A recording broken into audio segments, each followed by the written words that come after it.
You may not have heard of Israel's biblical heartland or Judea and Samaria, but I bet you've heard of the West Bank or the occupied territories.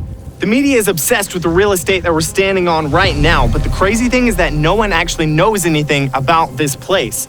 Countless world leaders have tried to give away this land to Israel's enemies, and people think that there's constant wars and fighting happening here, but the reality on the ground is much, much different. The two-state solution is dead. Jews don't support the idea, Arabs don't support the idea. It would mean more violence and death for Israel and more oppression for the Palestinians who live here.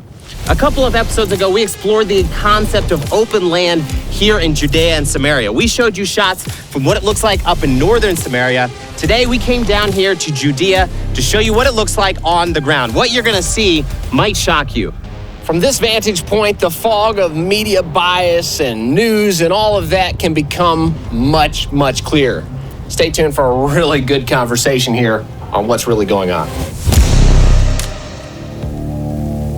The media would have you believe that extremist settlers building illegal settlements in the occupied territories of the West Bank are overtaking this region and kicking all of the Palestinian-Arabs out.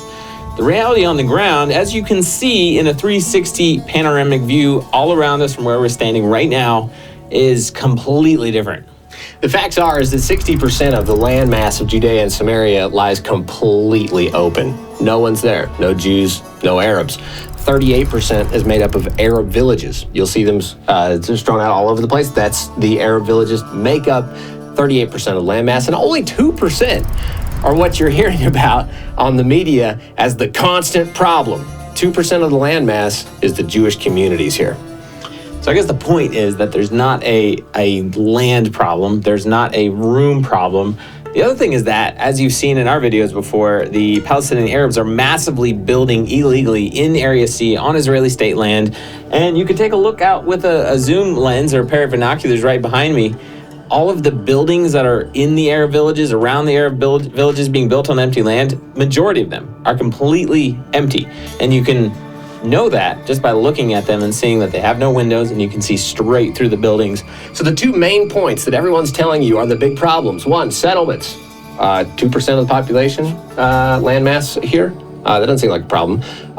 Or they're telling you that the Arabs don't have enough room to build. Well, why are all the buildings empty? Okay, so two of the big things that they're talking about are not actually happening on the ground. What is actually happening? We're about to dive into that. From here, we're going to take a location and dive into the corruption on the Palestinian side. And why, as this whole series has been building up to, Israeli sovereignty in Judea and Samaria is the best solution. Arabs, Jews, and the entire world. Let's go take a look. What many people don't realize is how incredibly corrupt the Palestinian Authority is, which Palestinian Authority is also the same organization as the Palestine Liberation Organization, which is run by Fatah, which until recently was designated as a terrorist organization. Now, interestingly, the Palestinian Authority is so corrupt that they are oppressing their own people, and they embrace terrorism and violence and refuse to recognize the state of Israel.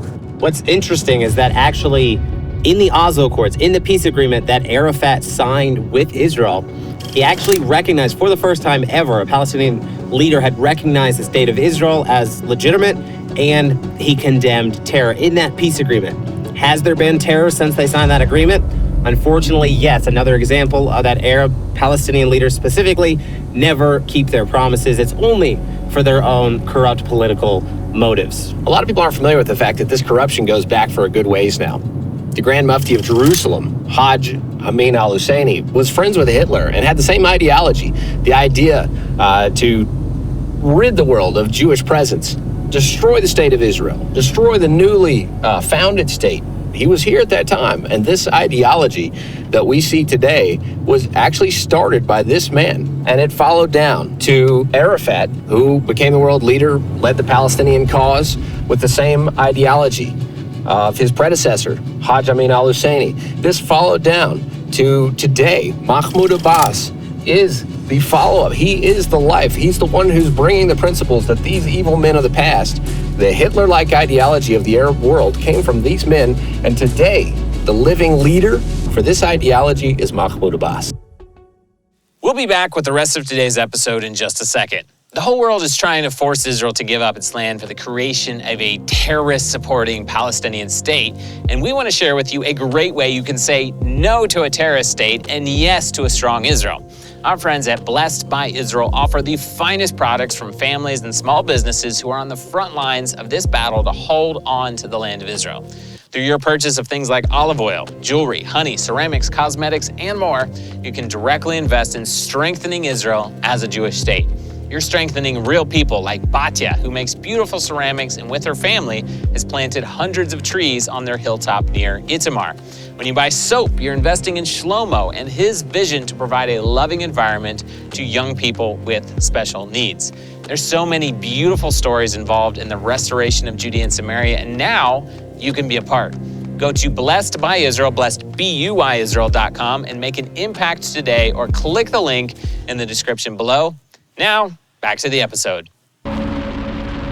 Here's a couple of quick statistics for you. The Palestinian Authority has not had national elections since 2005. Mahmoud Abbas is now 14 years over his term limit after he was elected in 2005, and then 2009 his term ended. He's still in power and showing no signs of leaving. The Palestinian National Council has not operated since 2007. The PA dissolved their constitutional court in, I think, 2018 or so.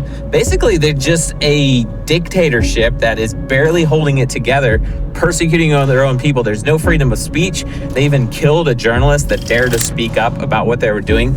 They have no ability to collect their own taxes, to provide their own water, their own electricity. Guess who all that comes from? Comes from Israel.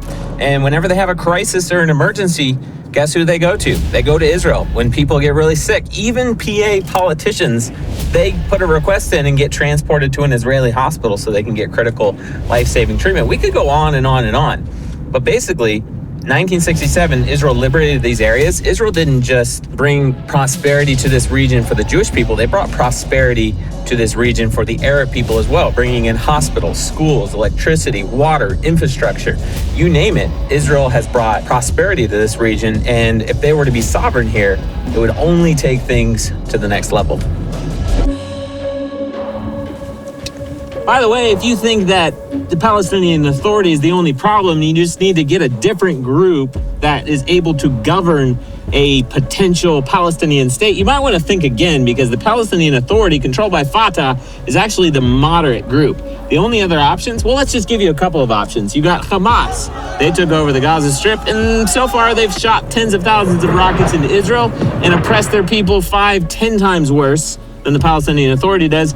You also have Palestinian and Islamic Jihad operates in this area, designated terrorist organization throughout the Middle East. Who else operates in this area? Maybe Hezbollah, ISIS even. Yep, that's actually a thing. So there's no really good options except, maybe Israel's sovereignty here that benefits everybody. And two, you probably just want to think about a Jewish state. There's already 22 Arab states, you dumbo.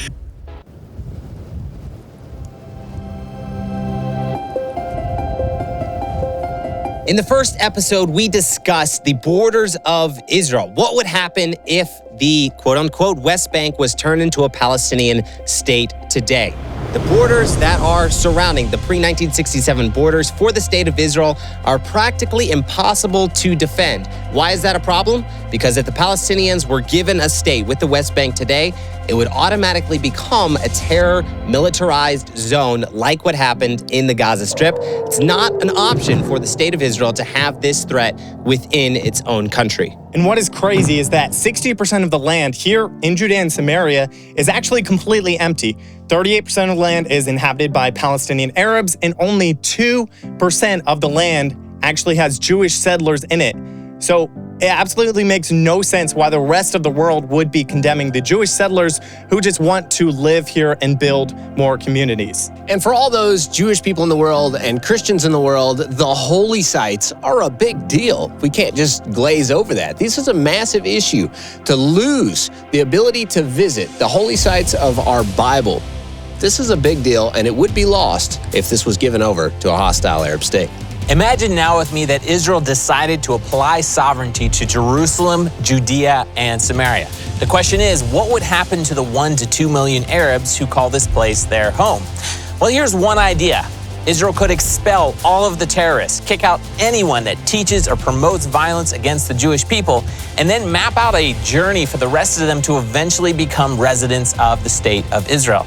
This would kickstart Israel's biblical heartland on a journey of economic and just overall prosperity for everyone, both Jew and Arab. Sovereignty in Jerusalem, Judea, and Samaria, Israel's biblical heartland, is the only solution to peace in the Middle East. Guys, if you enjoyed this series, this is actually episode 4 of an entire series. So if you missed the first 3 episodes, go check them out on our channel, The Israel Guys. If you're enjoying this content, subscribe, hit the like button below. If you want to support our work, go to theisraelguys.com/donate and join our work today.